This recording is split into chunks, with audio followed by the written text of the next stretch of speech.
मुरारी त्रिपुरांतकारी भानु शशी भूमी सुतो बुधश्च गुरुश्च शुक्र शनि राहु केतव कुर्वन्तु सर्वे मम सुप्रभातम। श्री गुरुदेव दत्त श्री स्वामी समर्थ। सुप्रभात मंडळी, अध्यात्म कलियुगातल्या चॅनलवरती मी वैदिक ज्योतिषी गणेश शास्त्री शुक्ल आपल्या सर्वांचे स्वागत करतो। आजचे पंचांग आहे 11 मे 2024 शनिवार, चैत्र मास शुक्ल पक्ष चतुर्थी आहे मित्रांनो। मृग नक्षत्र सुकर्मा योग वणिज कर्ण विनायकी चतुर्थी आहे मित्रांनो। चला तर सुरू करूया 12 राशींचे भविष्य कथन।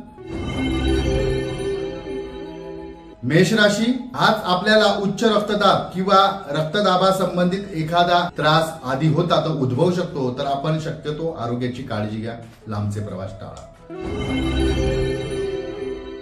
वृषभ राशी, व्यापारासाठी आज आपल्याला प्रवास करावा लागू शकतो, लांबचा प्रवास करावा शकतो। कामामध्ये टाळाटाळ करू नका, अन्यथा मोठे नुकसान होईल।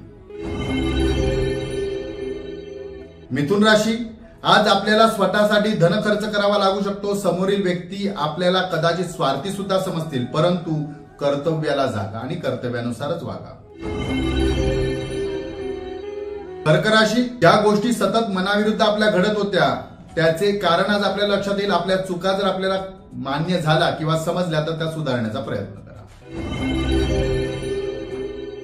सिंह राशी, आज आपल्याला आपल्या कामात किंवा विचारात थोडासा बदल करावा लागेल आणि तो बदल केल्याशिवाय कदाचित आपल्याला आज यश सुद्धा मिळणार नाही। कन्या राशी, एखादे सरकारी काम पूर्ण होत नसल्यास कदाचित आपल्याला आज राजकारणी मित्रांची मदत घ्यावी लागू शकते, त्यांच्या मदतीने कामे पूर्ण होतील। तुळ राशी, वाहन चालवताना शक्यतो सांभाळून चालवा, दुसऱ्याच्या चुकीमुळे सुद्धा कदाचित आपल्याला त्रास होऊ शकतो। वृश्चिक राशी, आज आर्थिक आवक वाढेल, परंतु खर्चही तितकाच होणार आहे, याकडे लक्ष द्या। धनुराशी, आज गोड बोल्या व्यक्तींपासून थोडेसे लांब राहा, कदाचित आपला गैरफायदा घेतला जाऊ शकतो। मकर राशी, सोशल मीडिया पासून थोडेसे लांब राहा, एखाद्या चुकीच्या कमेंट किंवा एखाद्या गोष्टीमुळे बदनामी होऊ शकते।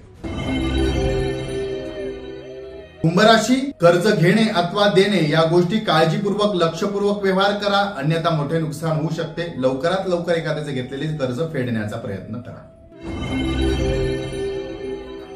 मीन राशी, आपल्या संततीच्या चांगल्या कामामुळे कदाचित आपले आज नावलौकिक होईल, गर्व वाटेल। आजचा दिवस 12 राशीच्या लोकांना शुभकारी हितकारी ठरो। चला उद्या पुन्हा भेटूया याच ठिकाणी याच वेळी, तोपर्यंत सर्वांचे धन्यवाद।